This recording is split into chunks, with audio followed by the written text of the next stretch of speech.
I work for Cerber. It's like Uber for the paranormal. Part 6. Now, before we get into the story, briefly, I wanted to dedicate this episode to the memory of Keith Flint and the thousands of others who have lost their fight with depression. This one also goes out to those currently fighting your way through it. You're not alone, and help is more local than you know. Thank you, Keith, for bringing an edge to electronic music, and for trying your best to fight your demons. You will be greatly missed in both the music industry and the hearts of all of your fans. The candle is in the window tonight for you, brother. Now on with the story installment. A lot of you are wondering if I still drive for Cerber, and if I still share stories from the more comical and slightly spooky endeavors. The answer is yes. I wanted to address that first and put your minds at ease. After this last weird stint, I'll need to take a break, but I will continue the drives, and I will share with you the most interesting ones. As for a book, I'm not sure. Maybe?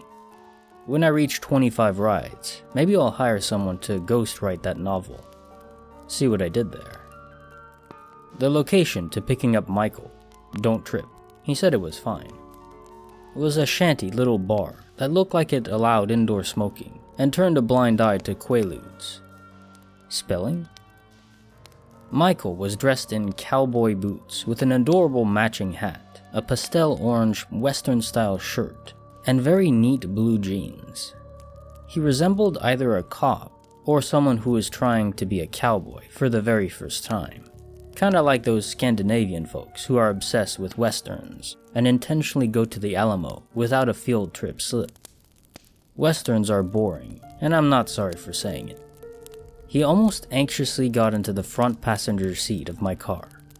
His apprehensive nature completely negates what I heard on the phone. Goody. More weird shit that doesn't make sense. Maybe I'm just too simple. Who knows? He gets into the car and I look at him like I'm expecting the first swing. Up close, he looks exhausted and in the middle of an existential crisis. I did not want to relate to this weirdo. Are you the asshole? I ask, completely ready to die. It's inevitable in this line of work. Are you the intellectual? Oh right, you're the dumbass that is about as well-mannered as a toddler riled up on Red Bull. Oh my god. He is me. I think I'm in love. Who are you? I ask, completely befuddled. I wanted to kill this guy just 2 minutes ago, very slowly. Now I kinda want to take this inside for a beer. Now you can't read either. How did they even let you have a license? In fact, how are you even still alive? He gave me this crazy, one-eyed expression, leaning his face entirely too close to mine. Oh, and yes, he did sound like a genuine cowboy. Are you just going to keep asking me unhelpful questions, or are you going to play ball and tell me what in tarnation is going on? Yeah, I mocked him. We're in love now. It's okay. Alright. I'm not Wade, I'm Michael, the Archangel. I'm not gonna waste any more of your time. We have shit to do, son, he said, pointing to the mounted phone. On the screen was a destination in a residential area. A nice neighborhood. That doesn't settle me in any way. Rich people are creeps worse than my passengers. Self-made monsters. Terrific.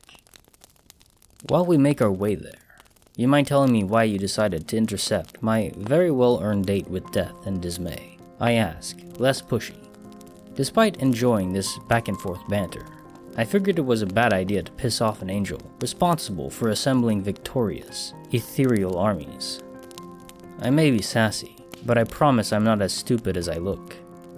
I don't care about dying, but no one is actually trying to earn a fast track to hell. Divination, son. What's it look like? He asked, putting a poorly handmade cigarette in his mouth. You're about to go marching to your death, and you have the balls to think you have the balls for it. What? I ignored the fact that he lit up a cigarette in my car, which is typically a no-no, since this is technically a company car, and I'm still pissed at Adeline. I was just traveling down an even deeper rabbit hole of confusion. Alright, I need to re-examine the facts. You're an angel, right? As in, one of the angels? Yeah. He took a long, heroic drag of his cigarette and continued. And I'm here to save your sorry ass. You're about to tangle with a lone skinwalker. He raises his eyebrows at me. The Native American myth? I guess I shouldn't call it a myth at this juncture. That's right. What's dangerous about a lone skinwalker is they've been casted out of their tribe. He's only 150 years old. Very young. Yeah, he's basically a fetus, I say, rolling my eyes. No, you would be a fetus in this situation. There are skinwalkers that are nearly as old as me. I immediately wanted to ask how old he was, but I thought better of it. The reason he is so dangerous is he's lawless, not bound to any tribal rules, though skinwalkers have little of those to begin with. I impatiently tap my thumb on the steering wheel, now slightly excited to land at our next stop. I think I know what's coming. Since you're too bullheaded to back down, and too stupid to handle this alone, I decided to help you out. He grins, showing a couple gold-capped teeth and radiating confidence. In turn, I also felt confident. Thanks. Now where are we? I ask, putting my car in park and killing the ignition. I have a guy who keeps everything you need right here in his home. Can't exactly run a storefront with this type of material on account of licensing being a necessity in this state. Some folks just need to handle an advanced problem, just one time. He unbuckles his seatbelt and climbs out of the car. Michael doesn't bother knocking and enters the home. Every room was unburdened by furniture, as well as a lack of lighting. We head down to the basement, which was lit with a light violet, bathing the room in an emotional shade of calm. Littered about the room, which I can only describe as an organized mess of different types of weapons, stood a drag queen. Yep, very clearly a drag queen. The only reason I could even guess this was a cartoon-inspired makeup and a wig that looked like it could be a living creature, piled high on his head. From the neck down, he was dressed in a skin-tight tracksuit, exposing his well-kept physique. I know, keep your mouth shut, Jim. Azazel, I've brought the kid with the mouth on him, Michael says, pointing behind himself at me.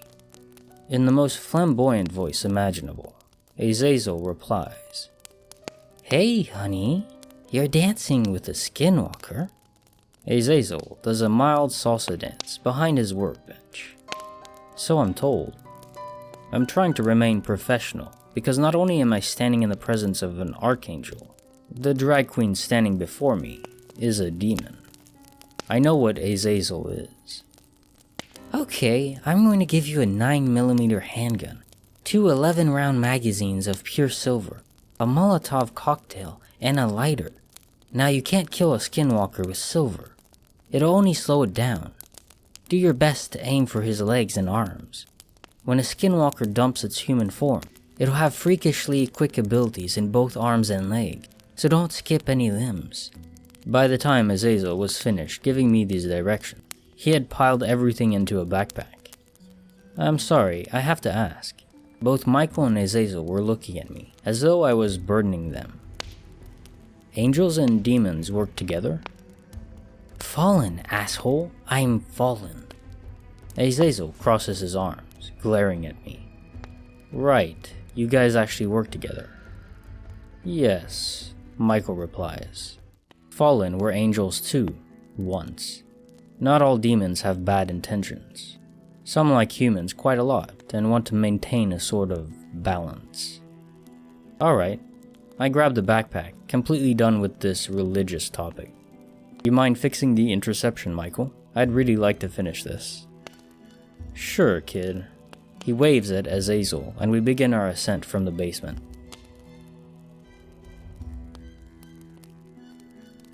One more thing, Jim, says Azazel, waving.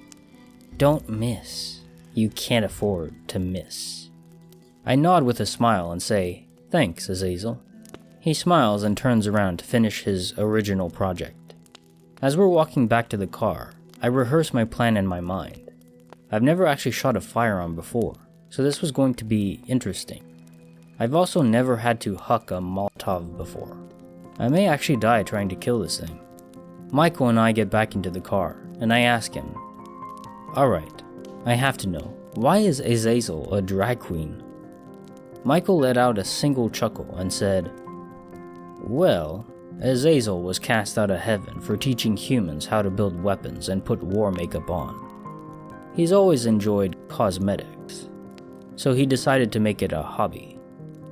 "Sounds reasonable," I said with a genuine nod. "So what does Wade want?" Obviously Michael has answers. I'm not going to be shy about asking. Not that I ever had that problem to begin with. Michael pulls out another shanty stoge, lights up and gets comfortable. "Do you remember what it was like, losing Angela? How you felt lost, empty, and your life just had less flavor?" "Yes," I replied. "Well, when some folks lose their sense of home in their people, they begin grieving in one of two common ways. Some become hollow, much like yourself. Some become angry and develop an insidious agenda. They hurt others to gain control of their own pain," Michael says, never breaking eye contact. "So why Angela?" "Victim of circumstance, son. She's special, but not that special." "Any idea as to why there was a silver bullet hanging from her body? What about the insanity parade he conducted on her corpse?" I'm angry now. Not at Michael. I haven't had a taco in several hours. "I put the bullet there. I was hoping that someone would have caught on to the clue. Of course, that was a bust." He takes another drag of his cigarette. "The mutilation was pure rage. He's lost and upset. That's why he killed Angela, before he had fun with her." "Watch it, Michael," I said swiftly. "My sister isn't a sideshow attraction." "Easy, son," he said calmly. I was actually hoping to piss him off. Point being is he didn't have a reason. The whole point of all this is he's just doing vile things out of rage. I was entirely unsatisfied with that answer.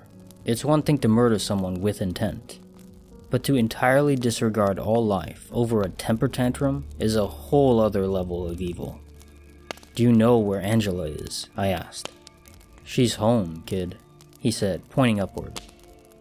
"Her time here was served. She brought you to where you needed to be, so it was time for her to return. The oxygen in every fiber of my being was sucked right out of my body." "Oh. Sorry, kid." He puts one hand on my shoulder and squeezed. "But we all go home at some point. That's just how it is." "Yeah," I croaked. What was the point of even going after this thing now? The only reason I got involved was to help Angela cross over. She's done that now. "Listen, I know you're probably thinking of quitting. Would you honestly want this to happen to another young lady? A child?" he asked me gently. "You put way too much faith in my integrity."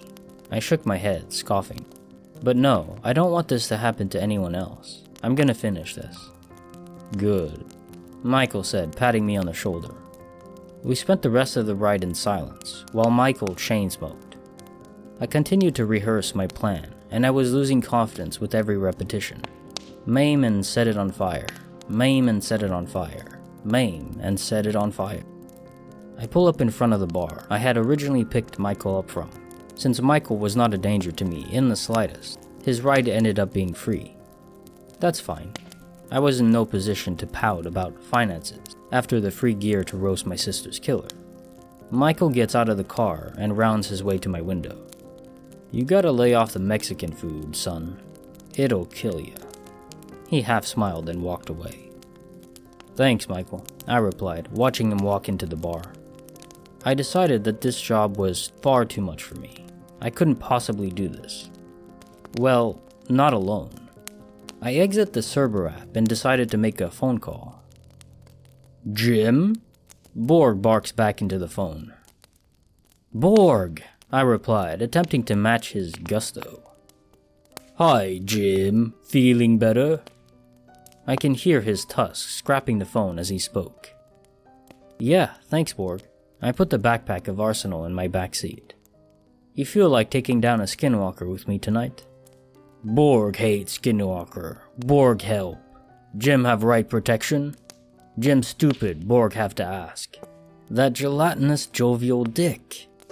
Yes, Borg, I say, trying to remember his honesty isn't personal. I have silver bullets and a Molotov. Okay, Jim. Only fire kill skinwalker. Borg wrestle for Jim. I could hear whatever poor recliner he was ascending from cry out as he stood. Thanks, Borg. Oh, and one more thing. Yes, Jim? Take a shit before you get into my car.